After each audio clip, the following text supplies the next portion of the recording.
Bonjour à toutes et à tous, bienvenue sur ma chaîne YouTube. Je vous le rappelle comme à chaque fois, n'hésitez pas à vous inscrire à ma chaîne, à la partager, à liker les vidéos et puis à cliquer sur la petite cloche pour être au courant des prochaines. Comme toujours, je vais vous parler aujourd'hui d'un sujet, c'est l'hypersensibilité.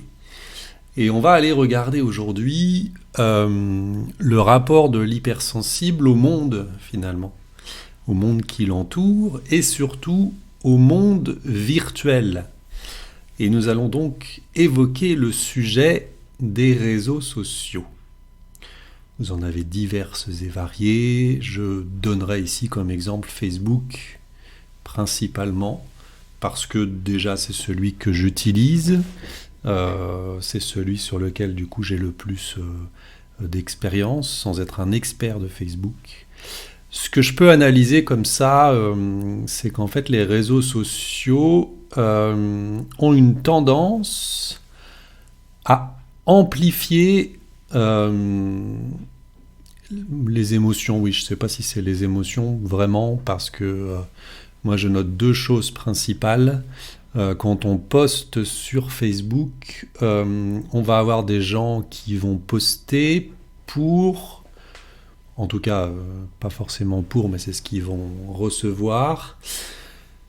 Vous allez poster quelque chose et en fait, ce que les gens vont dire, c'est « Waouh, super, c'est génial ce que tu fais, c'est magnifique ». Donc ça va du coup travailler sur l'estime de soi. Il y en a qui vont du coup apprécier ça parce que du coup, il y a des gens qui les aiment en fait. C'est vraiment ce qu'ils vont aller chercher. Et puis du coup, je suis quelqu'un de bien, quoi. Je fais des choses bien, voilà, c'est génial. Et puis, après, l'envers du décor des réseaux sociaux, c'est au contraire les haters. C'est-à-dire vous allez mettre un sujet qui va vous tenir à cœur et vous allez obtenir en échange, désolé, mais un peu le fumier du monde, je trouve, c'est-à-dire toutes les critiques, tous les jugements par rapport à ça. Il faut bien voir sur les réseaux sociaux vraiment que les gens se permettent de dire des choses qu'ils ne feraient pas, je pense, en vrai. Ou alors s'ils le font, c'est vraiment que le monde va mal. Mais comme ils sont quelque part cachés derrière l'ordinateur, leur téléphone portable, ils vont se permettre d'écrire des choses comme ça. Alors là, je vous ai posé un tableau qui est, je trouve, bien résumant de ce que je pense moi des réseaux sociaux. Vous avez le droit de penser, vous, ce que vous voulez, et heureusement, vous en avez tout à fait le droit. Mais voilà un petit peu le topo que j'en ai fait, ce qui fait qu'aujourd'hui, je passe beaucoup moins de temps, et puis surtout, je poste pas de choses personnelles sur les réseaux sociaux, parce que pour moi, c'est pas là qu'il faut le faire. Et puis voilà, vraiment, c'est assez faux en fait, parce que vous allez avoir l'impression qu'effectivement les gens vous aiment, les gens pensent à vous, ou alors les gens vous détestent, ils détestent ce que vous faites. Mais en fait, c'est une vue ponctuelle de la chose. Et puis c'est pas une vue réelle de la chose. Il faut se rappeler que c'est toujours Internet, c'est toujours du virtuel. Donc c'est toujours une fausse image qui est renvoyée. Et puis on va bien sûr avoir tendance à préférer qu'on dise ah oui t'es quelqu'un de bien, de formidable, ou alors de vous plaindre oh mon pauvre, ma pauvre, tu vis ça, c'est dur en ce moment.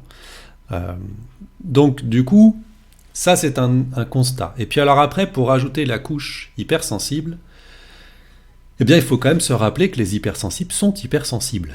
C'est quand même la base des choses. Donc du coup ils ne supportent pas la violence, je vous le rappelle.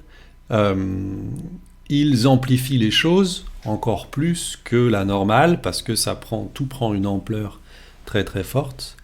Et du coup, le risque des réseaux sociaux, c'est ça en fait. C'est-à-dire que aussi bien que on vous ait dit tu es merveilleux, ou alors là c'est dur ce que tu passes en ce moment, ça va amplifier la chose encore parce que l'hypersensible va se dire l'autre me dit que c'est formidable ce que je fais, donc c'est vraiment formidable, quoi. Et puis plus ça va être formidable, puis on va avoir une espèce d'addiction à ça, parce que quand on va recevoir des choses positives comme ça, on va en vouloir encore plus.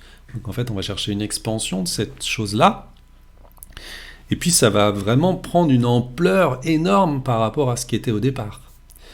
Donc du coup, ça va alimenter quelque chose dans l'hypersensible, à qui là, pour le coup, lui semble plutôt bien. Mais en fait, ça va être un peu comme le phénomène de l'addiction, c'est-à-dire que l'addiction, vous allez prendre un peu, et puis ça vous fait du bien, vous allez avoir une chute, une baisse, du coup vous allez en rechercher encore, puis ça va remonter, je vais me sentir super bien, puis hop, encore une chute, et hop, je vais aller en rechercher pour que ça remonte encore, donc ça va être sans cesse ça. C'est sans fin, et puis finalement c'est plutôt faux, parce que voilà, il y a des gens qui ont 5000 amis sur Facebook, alors qu'en réalité ils en connaissent 3. Donc du coup c'est des amitiés vraiment virtuelles, c'est des gens qui ne connaissent pas. Et puis alors après, à contrario, il y a ce truc de quand on va se prendre une remarque de quelqu'un qui va dire oh là là, ce que tu fais. Alors en ce moment, il y a un mot qui est formidable que je trouve excellent, enfin excellent, dégueulasse, mais c'est bullshit. On utilise ce mot-là. Donc voilà, tous les trucs sont bullshit. Et bien là, ça va être l'inverse, c'est-à-dire que l'hypersensible va se prendre de plein fouet la critique, le jugement, et il va le prendre personnellement parce qu'en fait il n'arrive pas, encore une fois, à avoir assez de recul pour se rendre compte que cette chose ne le représente pas lui, ne le caractérise pas lui. Donc du coup là, pour le coup, à l'inverse, il va vraiment se prendre quelque chose de méchant et puis il va pareil l'amplifier, lui donner encore plus d'importance que ce que ça n'a. Et puis souvent il va rentrer dans le...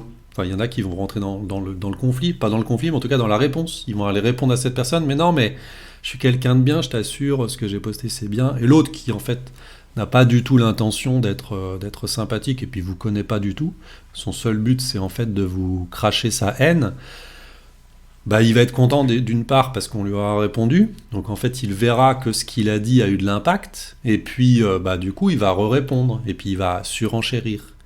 Et puis ça va pas s'arrêter comme ça, mais l'hypersensible, lui, qui a reçu cette remarque, et qui se reprend d'autres remarques derrière, va se dire, voilà, je suis vraiment trop nul, je suis une merde, voilà, vraiment, il a raison de dire que ce que je fais, et puis ça va le faire douter, ça va vraiment créer tout ça.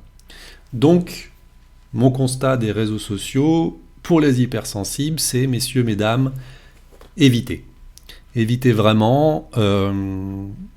Enfin, moi, ça n'est que mon avis, hein, attention, hein, peut-être que vous en avez d'autres et peut-être que vous y trouvez votre compte dans les réseaux sociaux.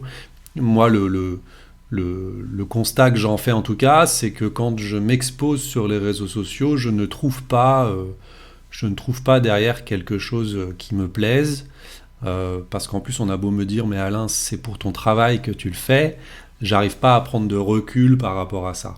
C'est un constat, c'est une observation. Et je voulais vous le partager aujourd'hui dans cette petite vidéo.